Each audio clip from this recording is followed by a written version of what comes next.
Hello friends, स्वागत आहे तुमचं आपल्या नवीन व्हिडिओमध्ये। आज आयोगाच्या ग्रुप बी ची फर्स्ट आन्सर की आलेली आहे। तेव्हापासूनच टेलिग्राम चॅनलवर मार्कची फेकाफेकी सुरू झालेली आहे। त्यामुळे मुलांमध्ये बराच संभ्रम निर्माण झालेला आहे। या व्हिडिओमध्ये तुमचा तो संभ्रम एकदम दूर करण्यात येईल।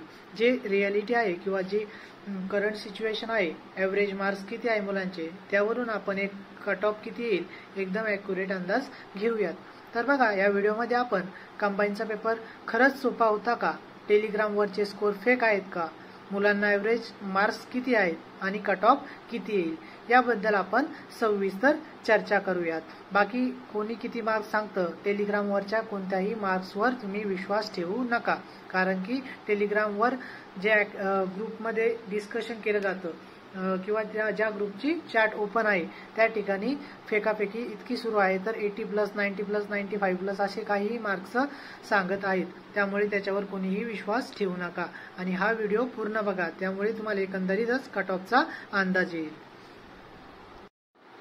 तर बघा, आता या पेपर दिल्यानंतर मुलांमध्ये 3 फेजेस होता। म्हणजे ज्यावेळेस पेपर देऊन बाहेर आले त्यावेळेस काहींना वेळ पुरलेला नव्हता किंवा जे करंटचे क्वेश्चन होते त्यामुळे काहींचे मॅथचे क्वेश्चन राहिले होते। त्यामुळे पेपरच्या बाहेर आल्यानंतर एकंदरीतच पेपर मुलांना मीडियम टू डिफिकल्ट वाटत होता।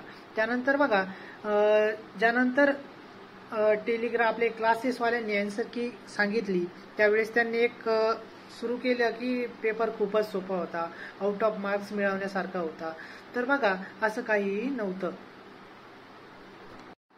परीक्षा हॉलच्या बाहेर टाइमचं बंधन नसताना एसी क्लासरूम मध्ये बसून पेपर सोपा होतं हे सांगणं खूप इझी असतं आणि एकदम त्या एक्झाम हॉलमध्ये टाइमच्या प्रेशरमध्ये टाइम संपत असतो आणि तो पेपर सॉल्व्ह करणं एकदम अवघड असतं। आणि ज्या मुलांना पहिल्याच वेळेस करंट आला त्या मुलांना तर अजूनच अवघड तो पेपर वाटलेला आहे।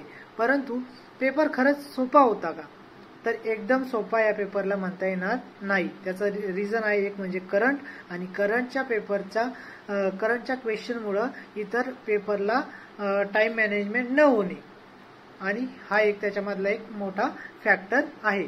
त्यामुळे पेपर हा इझी नव्हता, पेपरला आपण मीडियमच म्हणू, इझी पेपर नव्हता।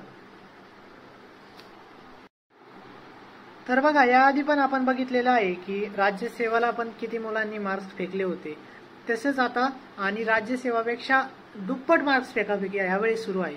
इतके मार्क्स सांगताय 75, 80, 82, 85 एवढे मार्क्स पडलेले नाहीत। एकदम तुरळक पूर्ण आपल्या जेवढ्यांनी एक्झाम दिली तेवढ्यांपैकी फक्त बोटावर मोजण्या इतके म्हणजे 100 ते 150 मुलं जी असतात ती 80+ असतात। त्यानंतर 70+ असणारे की म्हणजे 500च्या आसपास मुलं असतात, पण बाकीचे मुलं हे 70च्या खालीच असतात।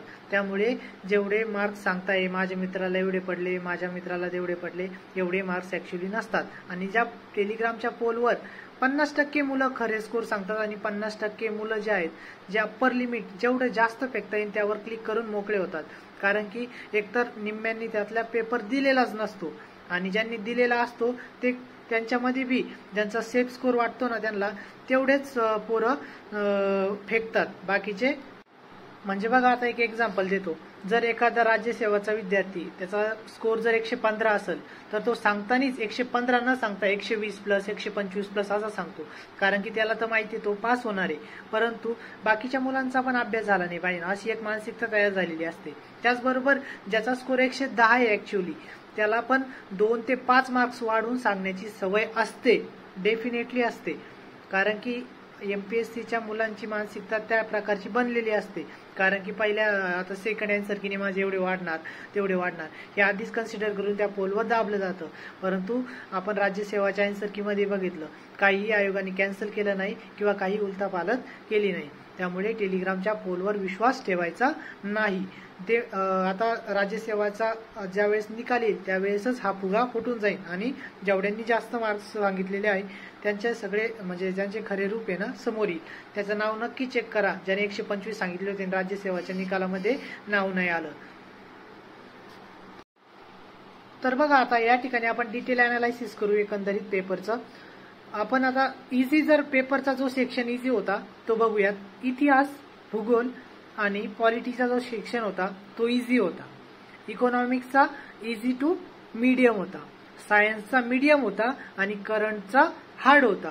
मॅथचा जो सेक्शन होता तो इझी तर होता, म्हणजे एवढा पण इझी नव्हता, मीडियम होता, परंतु ज्यांनी करंटमुळं जे वायबल झाले किंवा त्या ठिकाणी त्यांना टाइम मॅनेजमेंट करता आलं नाही त्यांच्यासाठी मॅथ हा हार्ड होता. म्हणजे कसं त्यांना टाइमच पुरला नाही. काहींनी तर मी माझ्या व्हिडिओ खाली कमेंट आल्या की मॅथचं सॉल्व्ह करायला किंवा मॅथला हात लावायलाच वेळ मिळाला नाही. त्यामुळे एकंदरीत बघता मॅथ मीडियम टू हार्ड आपण कन्सिडर करूयात. म्हणजे परत बघा, इतिहास, भूगोल आणि पॉलिटी इझी, त्यानंतर इकॉनॉमिक्स मीडियम, सायन्स पण मीडियम, त्यानंतर करंट हार्ड आणि मॅथ्स मीडियम, परंतु ज्यांना टाइम मॅनेजमेंट जमला नाही त्यांच्यासाठी मॅथ तो होता हार्ड.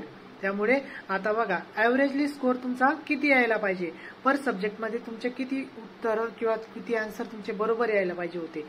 तर बघा, इतिहासामध्ये 8 प्रश्न बरोबर यायलाच हवे होते, भूगोलमध्ये पण 8 प्रश्न बरोबर यायला हवे होते. त्यानंतर बघा, इकॉनॉमिक्समध्ये 10 ते 11 प्रश्न, पॉलिटीमध्ये 12 प्रश्न, आणि म्हणजे 12 प्लसच असतील. एक प्रश्न, एक किंवा 2 प्रश्न सोडले असता किंवा सिली मिस्टेक वगळले असता 12 प्रश्न तुमचे पॉलिटीमध्ये बरोबर येणे अपेक्षित आहे. त्यानंतर बघा, सायन्समध्ये 15 पैकी 9 ते 10 बरोबर यायला हवे. बाकी 4 प्रश्न, 2-3 प्रश्न हार्ड होते, त्यानंतर 2-3 मीडियम, असे कन्सिडर करून 9 ते 10 प्रश्न तुमचे सायन्समध्ये बरोबर यायला हवे होते. करंटमध्ये 4 ते 5 सफिशियंट. ज्यांनी तुक्के मारले त्यांचे 4 ते 5 आलेले, बऱ्याच मुलांचे म्हणजे तसे तुरळक मुलांचे 7-8 पण बरोबर आलेले, परंतु तेवढे काही जास्त मुलं नसतात. त्यामुळे करंटमध्ये 4 ते 5 प्रश्न बरोबर यायला हवे. त्यानंतर मॅथ्समध्ये बघा, 11 प्रश्न, मॅथ्समध्ये किती 11 प्रश्न बरोबर यायला हवे होते, परंतु म्हणजे 20 पैकी 15 सुटले, बऱ्याच जणांचे 15 सुटले, 16 सुटले. पण ज्यांना टाइम मॅनेजमेंट जमलं, ज्यांना वेळ पुरला, ज्यांनी जीएसला जास्त वेळ न घेता सोडवले, त्यांचेच प्रश्न 15-16 असे बरोबर आलेले आहेत. परंतु बाकीचे आपण ऍव्हरेज विचार केला असता मॅथचे 11 प्रश्न तुमचे बरोबर यायला हवे होते. त्यानंतर बघा, आता याचा ओव्हरऑल विचार केल्यानंतर 65 प्रश्न तुमचे बरोबर यायला हवे होते. म्हणजे एक ऍव्हरेज जर कन्सिडर केला असता 65 प्रश्न बरोबर यायला हवे होते, त्यापैकी आपण 30 चुकले असं कन्सिडर करूयात. 65 - 7.5 केले आपण तर 57.5च्या आसपास स्कोर येतो ऍव्हरेजली. म्हणजे आता ह्या घडीला या जागेसाठी जो आपला कट ऑफ प्रेडिक्शन राहील ते 57 ± 2 राहील. आणि त्यानंतर मुलांना असा प्रश्न पडतो की सर मेन्सचा अभ्यास कोणी करायचा, तर मेन्सचा अभ्यास ज्यांना 55+ मार्क्स आहेत त्यांनी या घडीला या जागेसाठी मेन्सचा अभ्यास करायला सुरुवात करावी.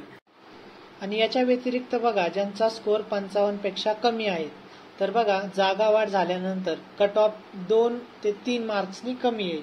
म्हणजे जर 55 कट ऑफ लागला या स्थितीला, तर तो कट ऑफ 52-53 पर्यंत, कुठं 52-53च्या आसपास कट ऑफ लागल.